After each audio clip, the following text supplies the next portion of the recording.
This is the Infinite Moment Podcast, where we discuss topics that focus on stress relief solutions.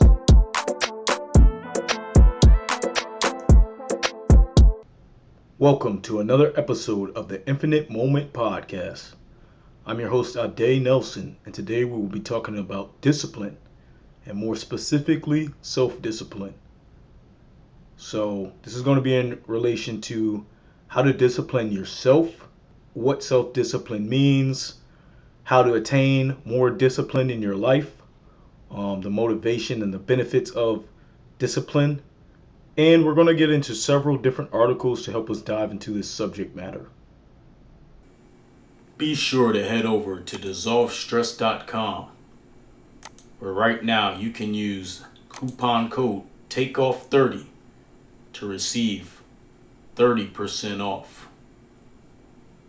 Personally, I've always tried to be fairly independent, so that's helped me a lot with developing my self-discipline. That's not to say that I don't have certain aspects where I couldn't apply more discipline, but I would like to think that overall I am a pretty disciplined person, so I hope I can do this topic justice. Maybe I can put some of my personal experiences into the conversation to help develop the dialogue around what self-discipline means specifically to me.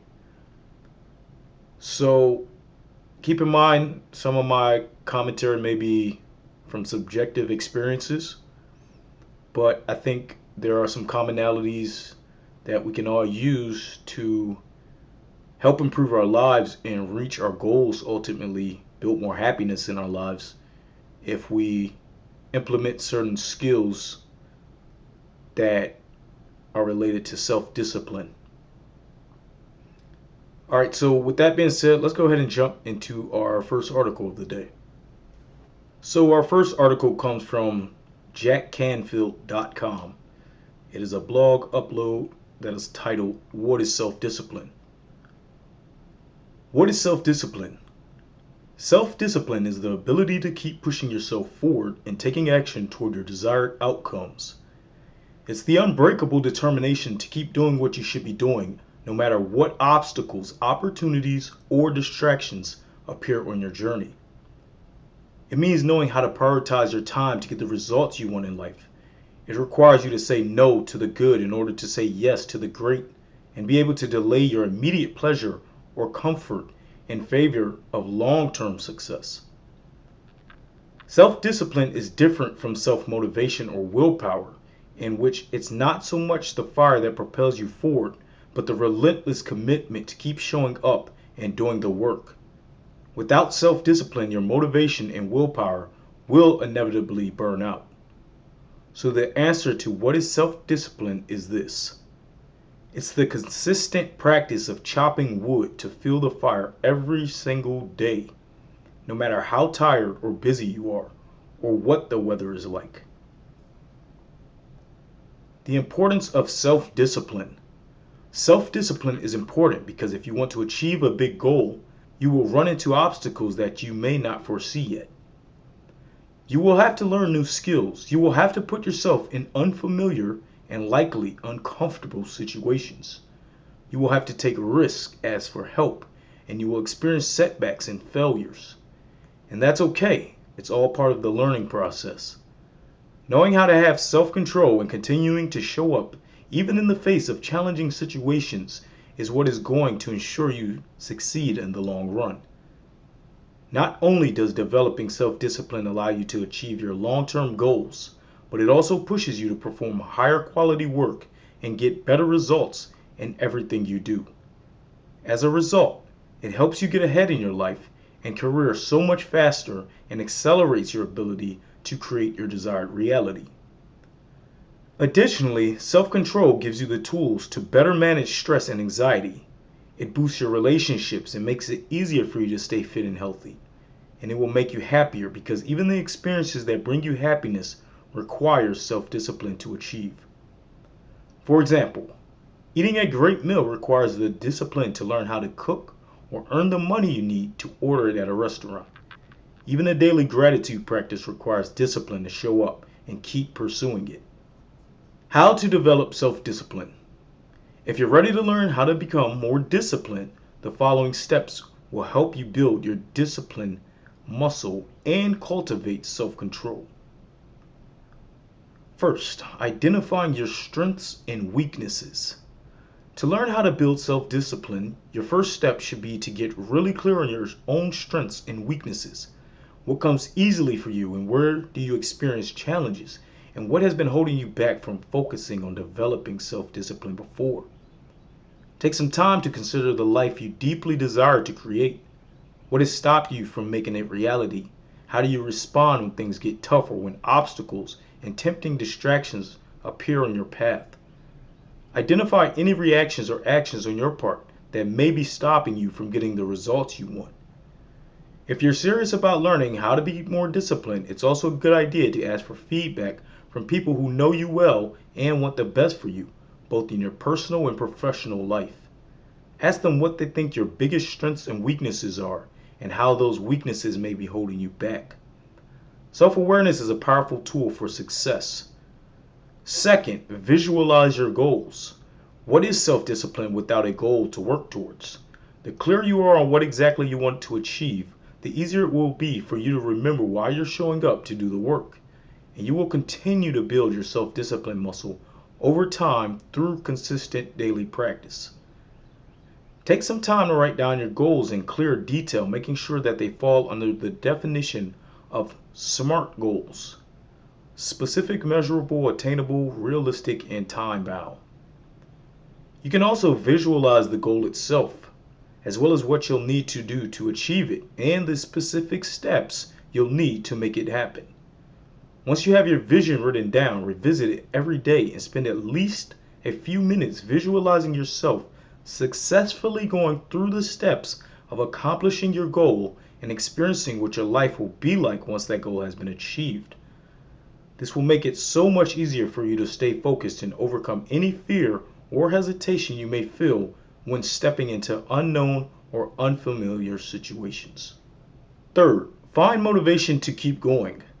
Self-discipline gets you into the rhythm of showing up every day to do the work you need to do. But even when the practice becomes second nature, there will still be days when you question whether it's worth it, whether you really are capable of it or even deserve it, and if you'd be happier if you threw in the towel. When you experience these moments of challenge and doubt, that's when you need to remember your purpose and why you're working on developing self-discipline in the first place. Use visualization techniques to keep your desired outcomes top of mind, and you will always find the resolution you need to pick yourself up after a stumble and get back on track towards your dreams. Fourth, overcome any obstacles. The journey toward any worthwhile goal involves obstacles. They're a necessary part of the experience. Believe it or not, obstacles assist you in achieving your goals, because by overcoming them, you gain the skills and experience you need to become the kind of person who is capable of making your dreams come true. So instead of fearing or avoiding obstacles, I encourage you to embrace them and learn the lessons they have to teach you.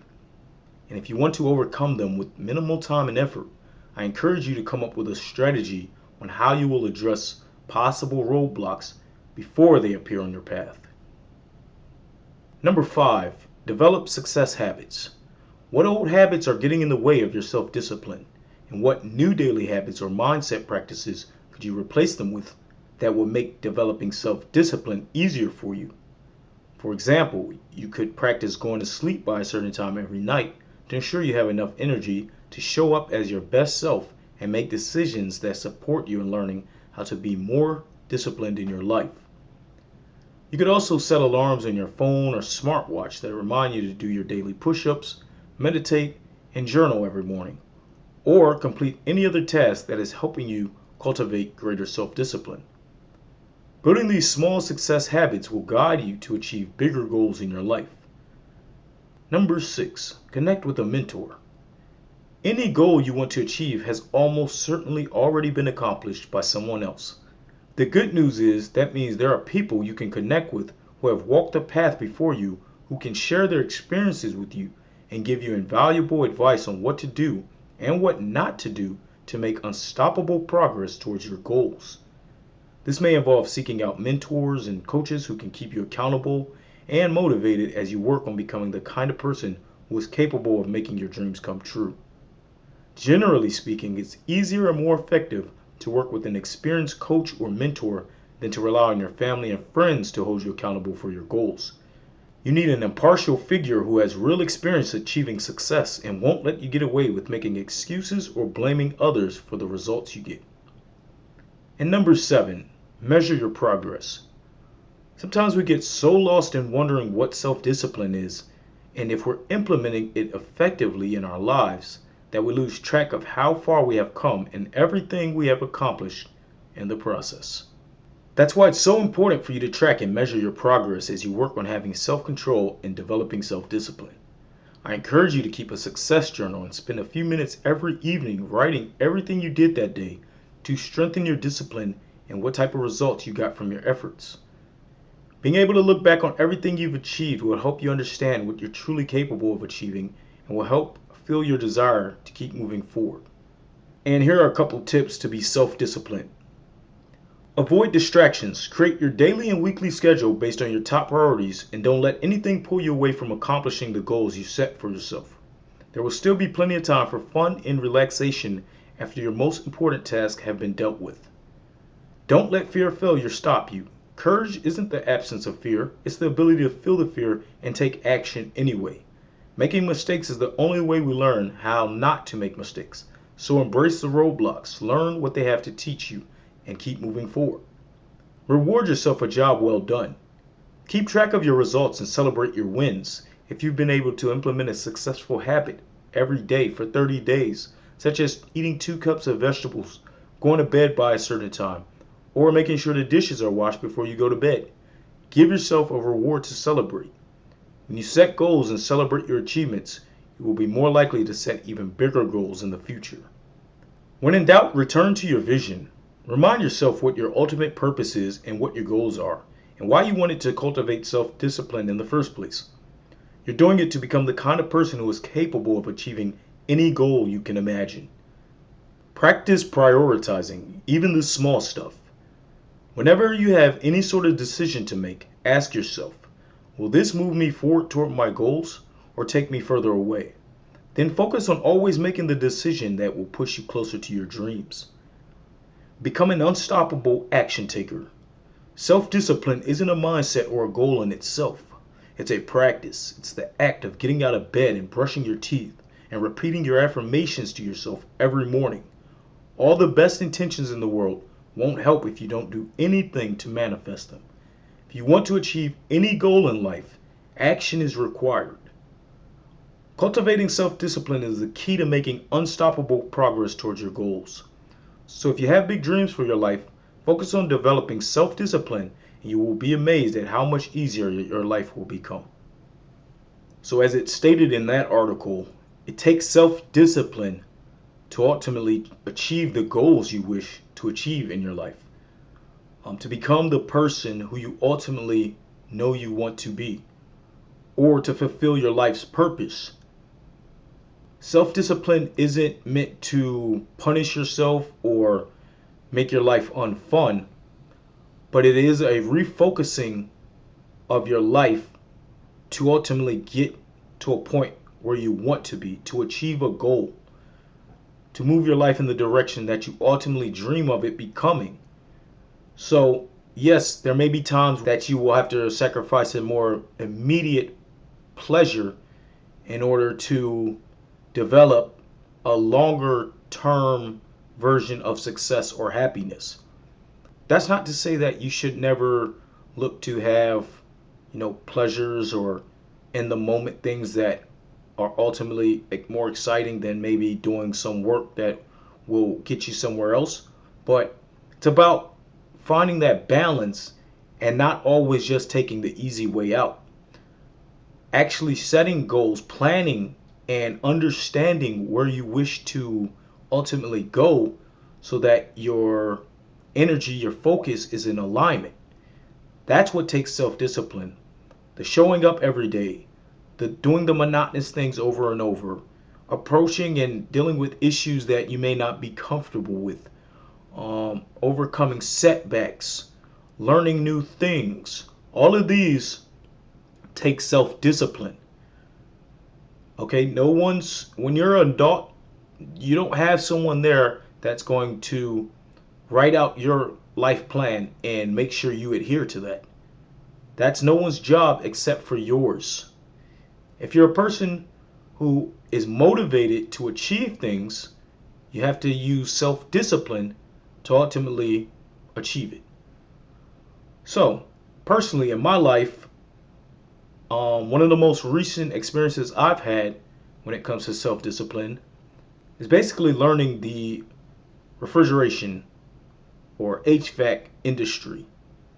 And there's a lot to learn within that industry, including electrical systems, pneumatic systems, all types of plumbing systems, mechanical systems, a lot of different systems that have to be learned and understood and how they work together and specific units when it comes to implementing these refrigeration aspects. So, I didn't go to school or anything to learn that industry. I started from the bottom with a company who trained me and helped provide resources for me to learn. But ultimately, I had to have the level of self discipline in order to day in, day out, continue to show up, continue to retain information, continue to seek information, continue to learn from failure, continue to learn from success, and still continue to do that because it doesn't stop just because you've learned something. There's always something else that you can learn. And none of us is going to be able, no matter how much self-discipline we have, to learn everything or probably even achieve every single goal we have in our life, because your dreams can be bigger than the span of your life. That's not to say you shouldn't try, but in all reality, it's likely impossible to achieve every single goal you could ever want for yourself. So that's when it comes back to that self-discipline and focus on what you know is important to you, and ultimately using that self-discipline to get yourself there. All right, so let's get into the next article. This article is from success.com and it's titled 7 Ways to Develop Daily Discipline. So, how do you maintain a discipline? By combining an automated brain program, doing whatever needs to be done, with incredible commitment to your goal. It becomes increasingly harder to be disciplined in a society that prizes instant gratification.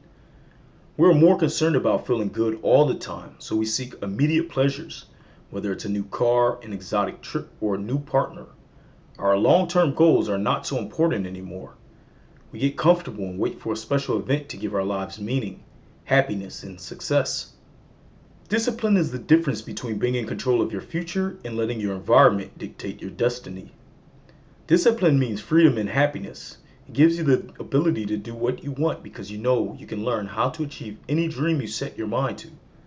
Discipline teaches you how to control your thoughts and how to be happy in any situation, to visualize positive emotions and trigger an optimistic mood. Discipline builds self-confidence, mental and physical strength, and inspires you to grow as a human being.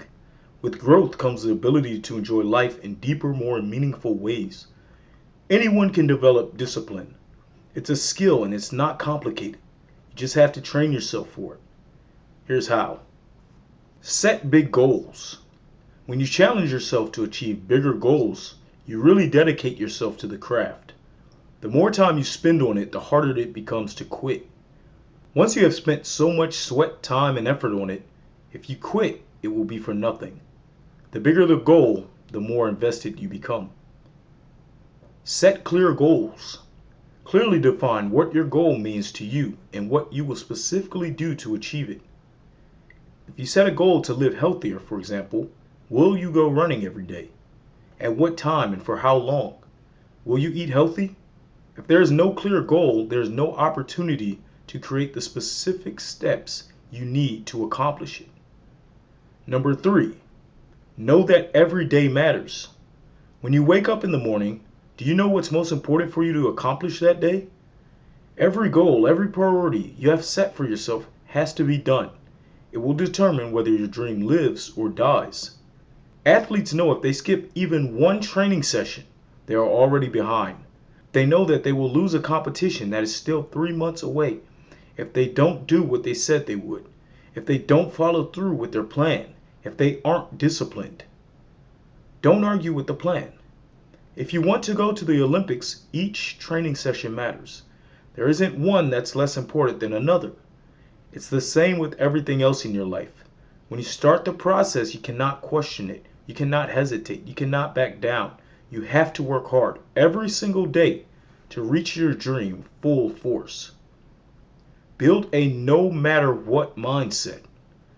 Build a mindset that no matter what, you will accomplish things when you said you would. No matter what. You have to create pressure for yourself, otherwise nothing will get done. There is good stress and bad stress, and you have to make sure you are operating under good stress. Butterflies in the stomach, a manageable adrenaline that stimulates you. Plan a routine. Create a routine that becomes second nature, automatic, normal. Athletes, for example, know what hours they train, when to break for lunchtime and dinner time, and when to rest. In training, they know they have to do a warm-up, main training, and cool down and recovery. By following the same routine, it becomes second nature. The discipline preps them to win. Planning your own routine and sticking to it until it becomes automatic can prep you for success too. Commit. Discipline was instilled in me by my mom. When I would ask her if I could start art, dancing, or volleyball classes, she would say, "Be careful in choosing where you will spend your time, because you won't be able to quit. You will have to follow through with it until the end, and do it well." So I really considered whether I would be able to commit to something for a long time. And when I chose the one thing I wanted to do, it made me want to figure out how to keep getting better at it. It made me want to commit. Understanding the transformation process. Your body and brain will do everything it can to resist change and growth. You need to know that it's natural to feel lazy and undisciplined, but you also need to know that you have all the power to fight it. Start with your thoughts. Go above feelings. The hardest part about discipline is maintaining the actions needed to achieve your dream or state of happiness. It requires constant hard work and fighting against comfort and instant pleasures. To do so, you have to separate yourself from the feelings that stop you, like fatigue, laziness, or self-pity. You have to go above them, even if your feelings tell you that you are tired, stressed, and alone in this struggle. Discipline is the direct training of a fighter. Number 10, resist the brain. All people are lazy. Even the most successful business people, the most accomplished athletes, and the most talented actors. But it's not simply laziness, it's your brain saving energy for you. Any movement takes energy, and the brain is doing everything to stop you from moving by sending body signals about how hard it is to move and thoughts about how scary it will be if you fail. But you can trick your brain. Imagine your body is a beautiful machine and you are operating it as a higher force from above.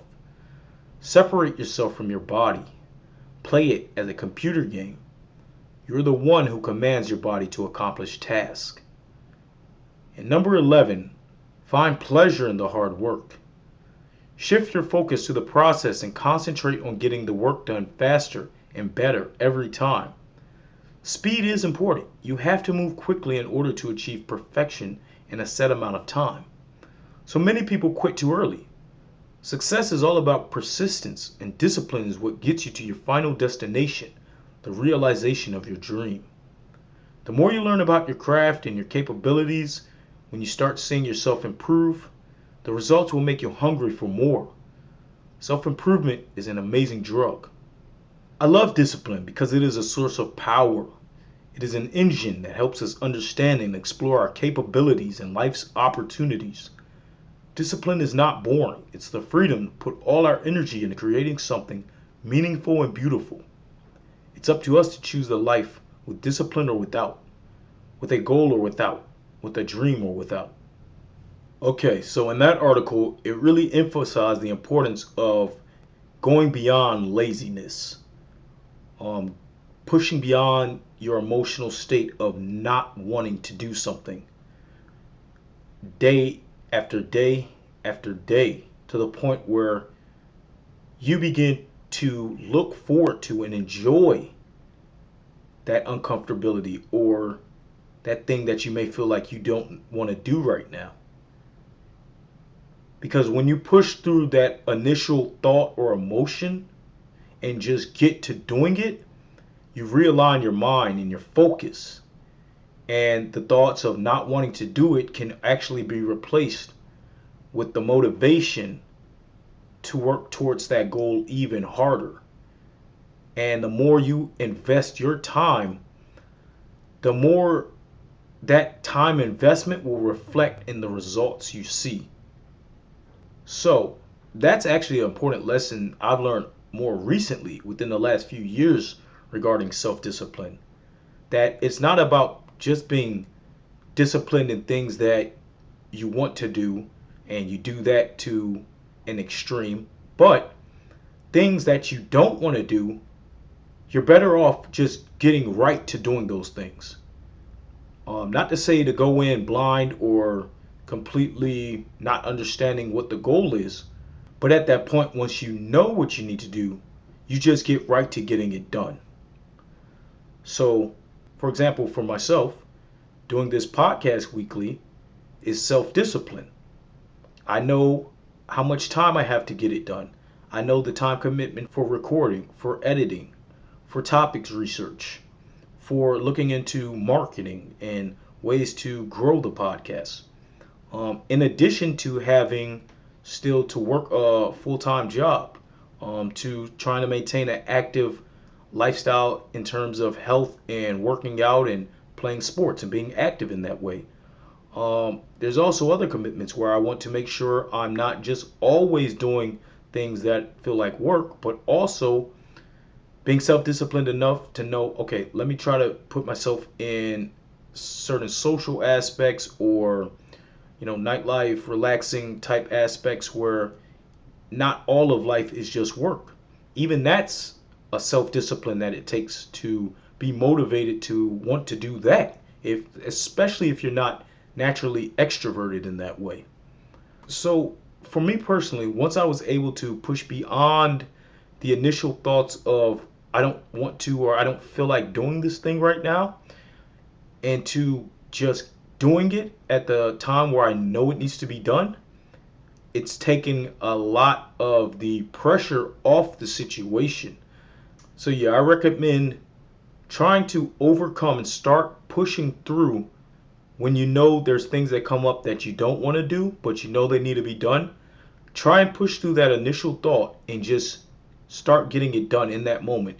If you have the time, and without making excuses that you need to do other menial tasks, then get right to doing it. you know think of it this way: the longer and the more you hesitate to start, the longer and the more time it will take before you ultimately achieve the goals that you wish to achieve in life. All right, so we got one more article we're going to take a look at, and then we'll wrap up with our final thoughts. Here's an article from positivepsychology.com. It's the benefits of self-control and self-discipline. Let's begin our inquiry by exploring the evidence supporting the many benefits of self-control to health and social-emotional well-being. First one is weight, fitness, and health. It has been said that eating constitutes the greatest obstacle to self-control. Of course, the endless stream of weight loss related advertising, including gym memberships, weight loss programs, and even weight loss surgery, is ample evidence for the enormous business surrounding weight loss. Not to mention personal weight related struggles experienced by numerous people. Losing weight is an all too common goal that is greatly enhanced by self-control. For example, in a 12-week diet and self-discipline exercise program among overweight adults, for example, a body mass index of at least 25 kilograms per meter squared, researchers found higher levels of trait self-control among those who were more successful in achieving program goals. More specifically, participants with relatively higher self-control ate fewer calories, including less fat, burned more calories, and achieved greater weight loss. Several additional studies investigating self-control, also referred to as self-regulation, and weight loss have included youth participants, with a particular interest in how early self-control might protect against subsequent weight gain during adolescence. This topic was researched in a large-scale longitudinal study, including 10 U.S. sites. Participants included 1,061 children from age 3 to 12 years.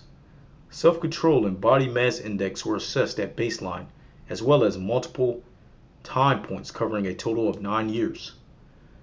Interestingly, children with lower self-regulatory skills had higher BMIs and more weight gain at each time point. In other words, self-control had a significant impact on weight gain from childhood through early adolescence. In a similar study, self-control was assessed among 5th graders who were followed until 8th grade.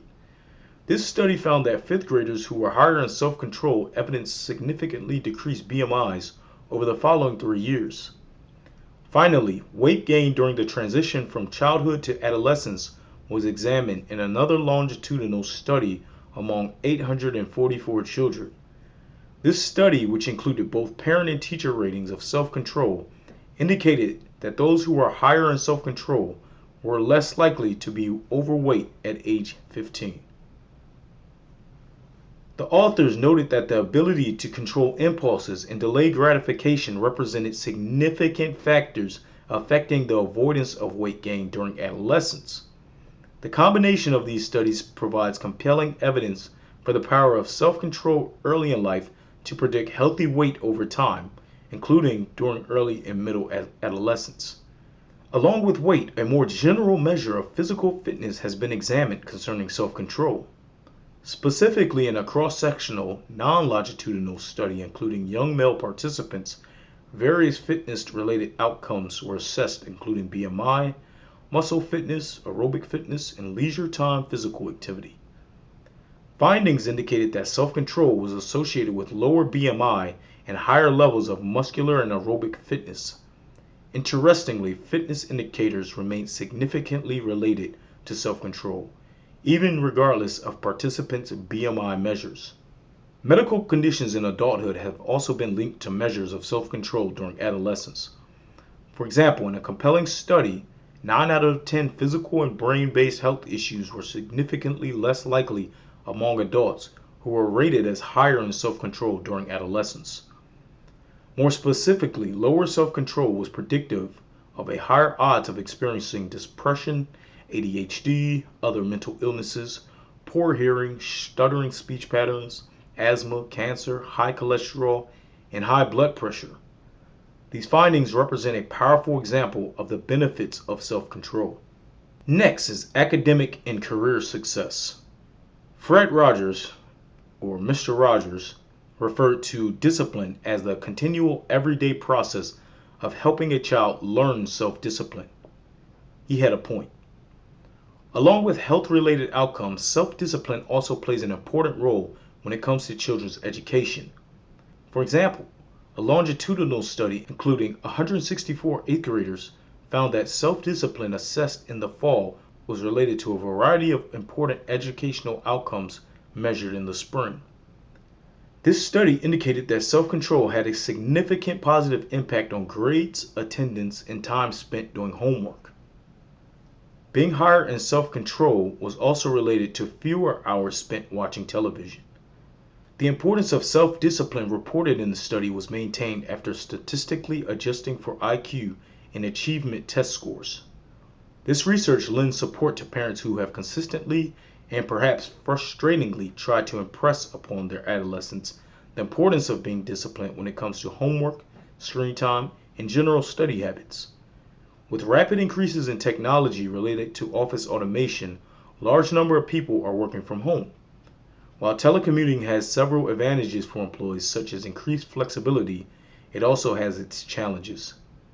Primarily, when employees work in a potentially distracting environment without in-person supervision, productivity may be negatively impacted, Indeed, employees require a certain degree of self-discipline and motivation to succeed in their jobs.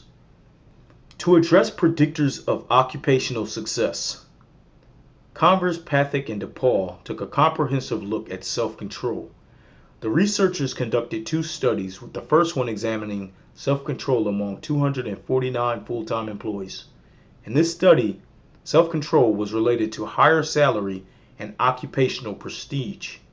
The second study consisted of an impressive longitudinal design and 1,568 participants whose self-control was assessed during childhood. After 20 years, those who were rated higher in restraint achieved greater career and occupational success. In essence, job satisfaction, salary, and prestige.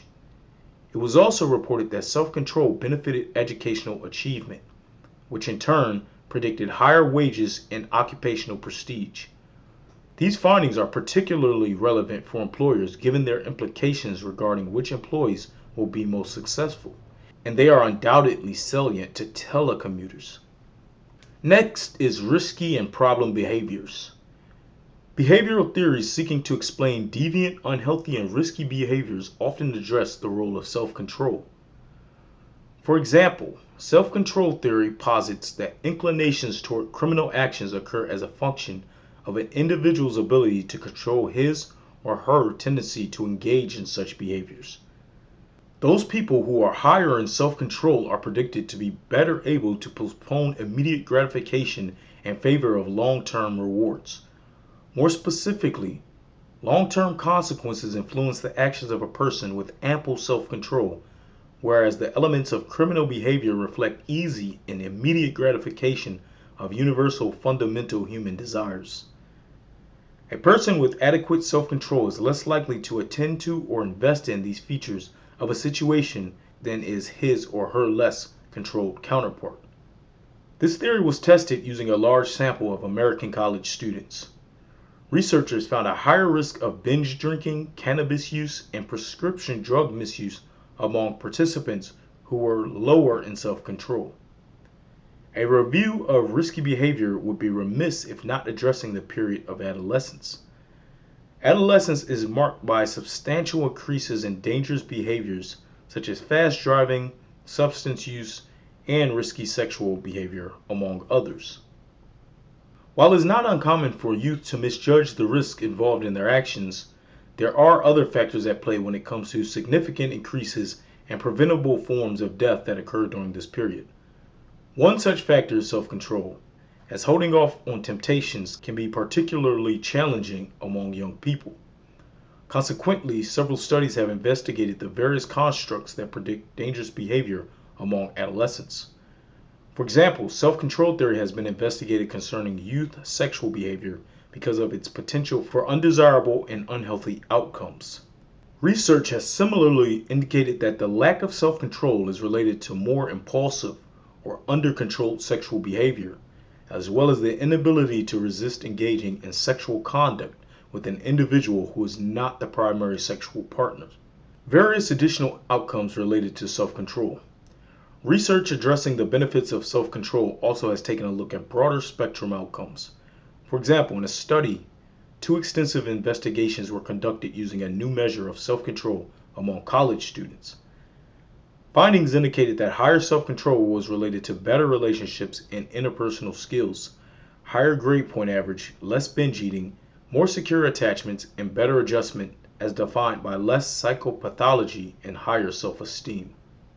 An additional study suggesting that self-control is related to a range of outcomes was conducted by De Ridder, Linsvelt-Mulders, and Finkenauer.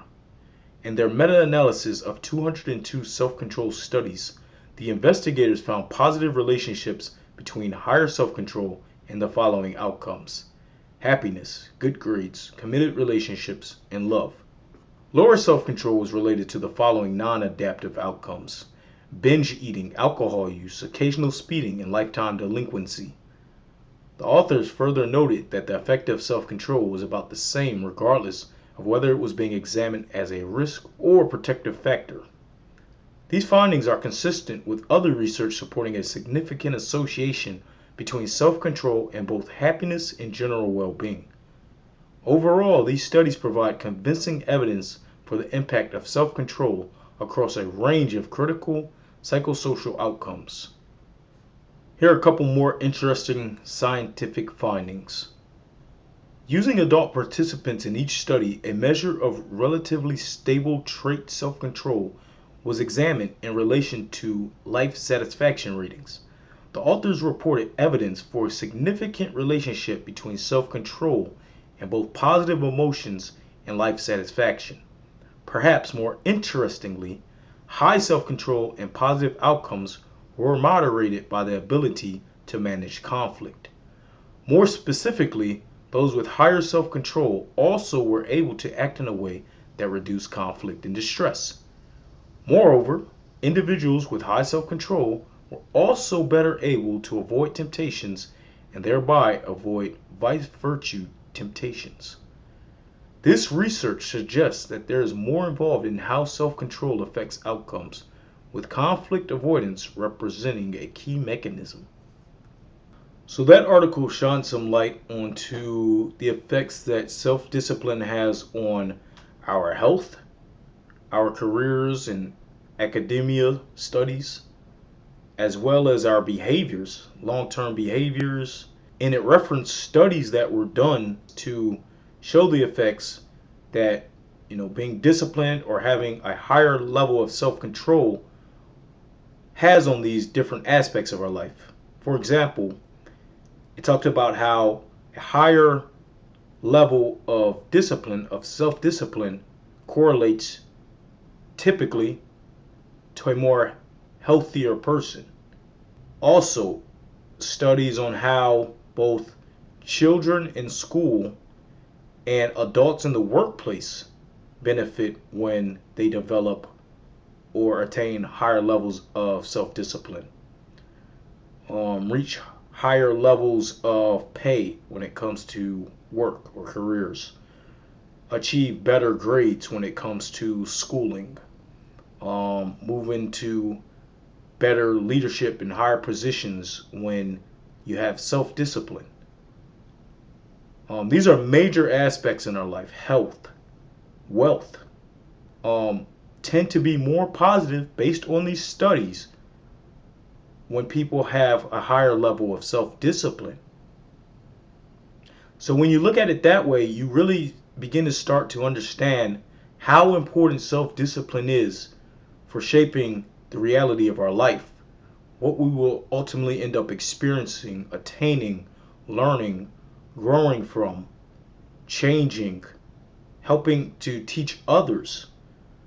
So I encourage us all to continuously work on our self-discipline, to continuously apply self-discipline to trying to attain the things we wish to attain in our lives, and making it a practice and a habit so that as we do it more and more, it actually becomes easier. The thing that we thought was so difficult actually becomes the more easy decision. I have found that it's easier and less stress inducing to actually get right to doing the things I know I need to get done rather than continuing to put them off and causing anxiety to build within my life. And that's my overall approach for how I like to face the things in my life that are ultimately going to lead me to success and happiness. All right, so that's my thoughts. Please leave your thoughts in the comments. And that'll wrap up this episode. Until next time, take it easy.